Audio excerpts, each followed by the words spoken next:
У першы дзень тыдня Марыя Магдалена прыйшла да магілы раніцай, калі было яшчэ цёмна, і ўбачыла, што камень адсунуты ад магілы, і пабегла, і прыбыла да Сымона Пятра і да другога вучня, якога любіў Езус, і сказала: «Забралі Пана з магілы, і не ведаем, дзе паклалі яго». Тады выйшаў Пётр і другі вучань і пайшлі да магілы. Пабеглі абодва разам, і другі вучань пабег наперадзе хутчэй за Пятра і прыбыў да магілы першы. Заглянуўшы, убачыў, што ляжаць палотны, а так не ўвайшоў. Тады прыйшоў за ім Сымон Пётр і ўвайшоў у магілу, і ўбачыў палотны, якія там ляжалі, і хусту, якая была на галаве ягонай. Не з палотнамі яна ляжала, а асобна, скручаная на іншым месцы. Тады ўвайшоў і той другі вучань, што прыбег першы да магілы, убачыў і паверыў, бо яны яшчэ не ведалі Пісання, што трэба было яму воскреснуць з мёртвых. Ото слово Панське.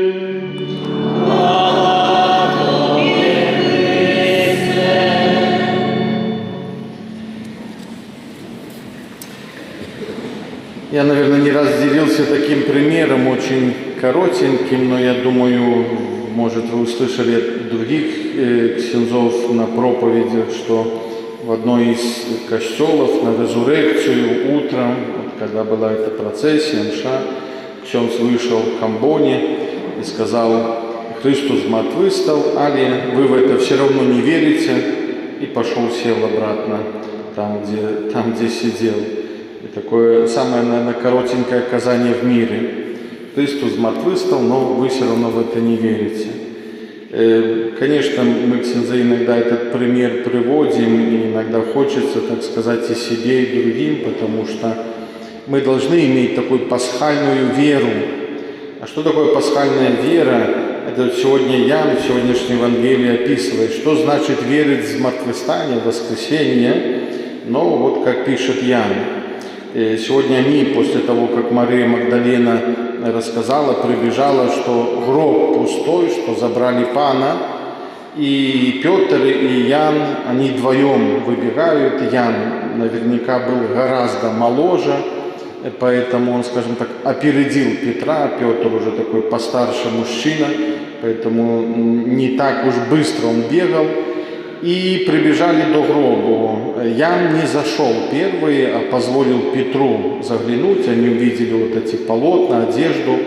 Завтра мы поговорим, что для Петра значит то, что вот он увидел. Это для него особый знак.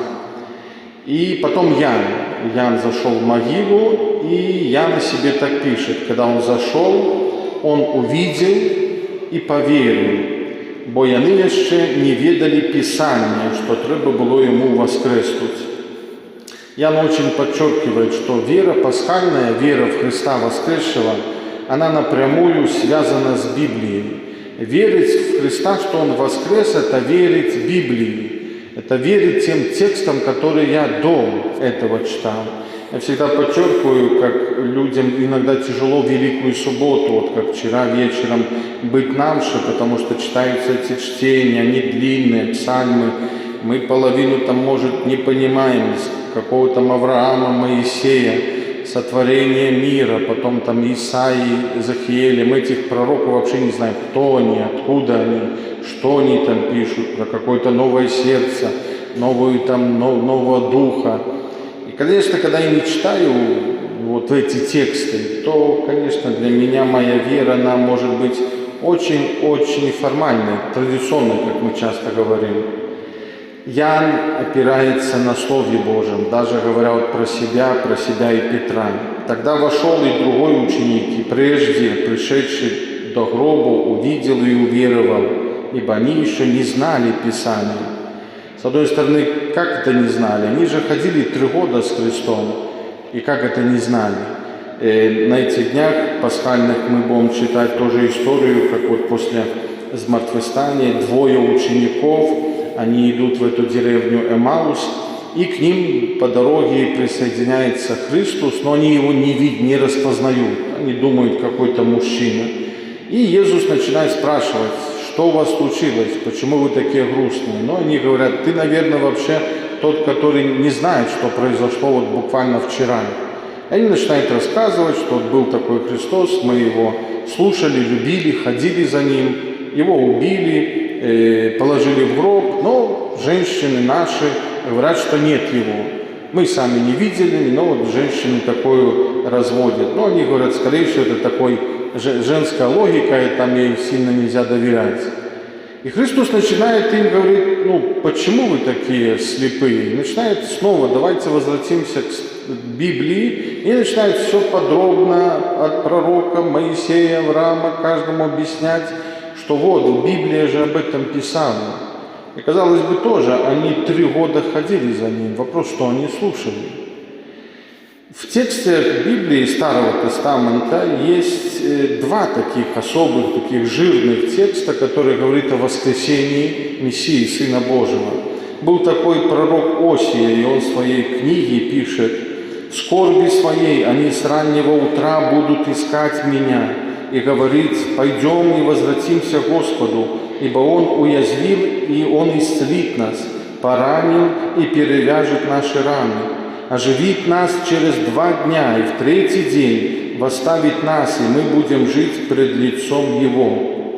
В Великую Пятницу мы говорили о этих стадиях ночной стражи.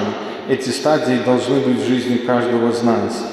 Если образно сказать, вот эти 3 стадии, первые 3, они самые тяжелые, потому что они говорят о какой-то моей смерти. Я должен тоже умирать.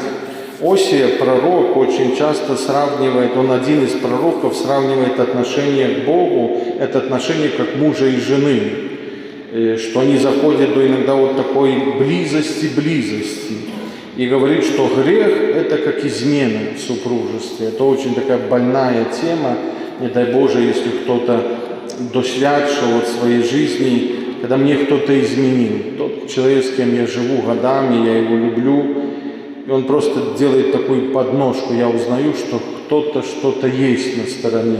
Это страшно. И вот Осия сравнивает это как с изменой. Именно грех, вот именно такая измена Богу. И верить – это возвратиться снова в отношения. И Осия это подчеркивает, отношения такие живые с Богом. Но чтобы возвратиться, нужно иногда от чего-то отказываться, нужно умирать. Мы говорили об этих стадиях, где Бог иногда меня раздевает, убирает. И моих божков, моих идолов, моих тех, кому я поклоняюсь, кого я по типу так люблю и забочусь. Я вчера говорил с нашими тоже прихожанами о том, что вот Великая Суббота, она иногда закрашена вот этими нашими лукошками, освящением вот этих покармов.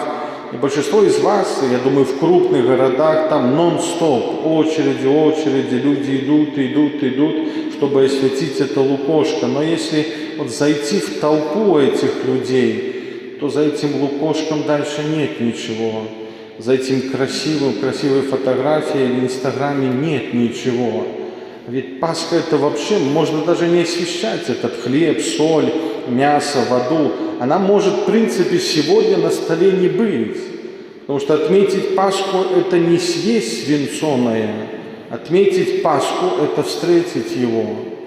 Чтобы мы действительно, было что-то мое внутреннее, вот да, я пережил какую-то свою смерть, мне Бог показывал, особенно через Библию. Он раздевал меня, показывал моих идолов, моих божков, мои какие-то твердые, слепые места. Второй текст Библии – это книга Йонаша. Коротенькая такая книга, всего 4 главы, про одного пророка, который Бог сказал: иди в Ниниву, один город, и скажи, пусть они изменятся, пусть они вернутся ко мне. Но Йонаш не слушает Бога, и он уходит. Это многие из нас, где мы вообще не слышим, что он хочет мне сказать, и я разворачиваюсь в другую сторону. Но проблема Йонаша в одном, что Нинива – это для него враг. То есть вторая страшная преграда, чтобы не встретить воскресшего Господа – это моя обида. Обида, злость, критика, осуждение. Сегодня, может, к сожалению, за столом этим пасхальным, великоносным мы не будем иметь рядом людей не потому, что их нету, а потому что я не хочу. Или, к сожалению, мы звонили к ним, приезжай, давай, он не хочет. Он не верит или еще что-то. Но самое страшное, если есть какой-то между нами вот этот гвоздь ненависти. Единственной таблеткой против этого Бог показывал через этого пророка Юнаша – это любовь. Это то, что мы говорили вот в Великий Четверг, когда Иисус говорит: Петр, я должен тебе мыть ноги. Сначала я должен тебя любить, а потом ты сможешь любить. Не сразу, но научишься. Но сначала я должен. Воскресение, мертвостание – это не реанимация, это не возвращение какой-то старой жизни, как, например, было у Лазаря, или дочки этого Яира, или сына вот с города Наин. Эти 3 такие воскрешения описаны в Евангелии. Это не такое воскрешение. Воскреснуть с Христом – это не вернуться к старой жизни. К сожалению, мы можем сегодня вернуться, уже завтра, вторник, среда и так далее. Вернемся к тому, что кажется для нас привычное, а вот внутри не будет чего-то. Нет, это другая жизнь. Я желаю искренне себе и вам этой другой жизни, чтобы вы могли, как эти женщины, как сегодня Мария Магдалена, пустой гроб. Моя жизнь, действительно, я встретил ее. Он мне начинает показываться, он мне начинает давать знаки. И пусть вы будете такими свидетелями живой, настоящей веры, пасхальной веры. Аминь.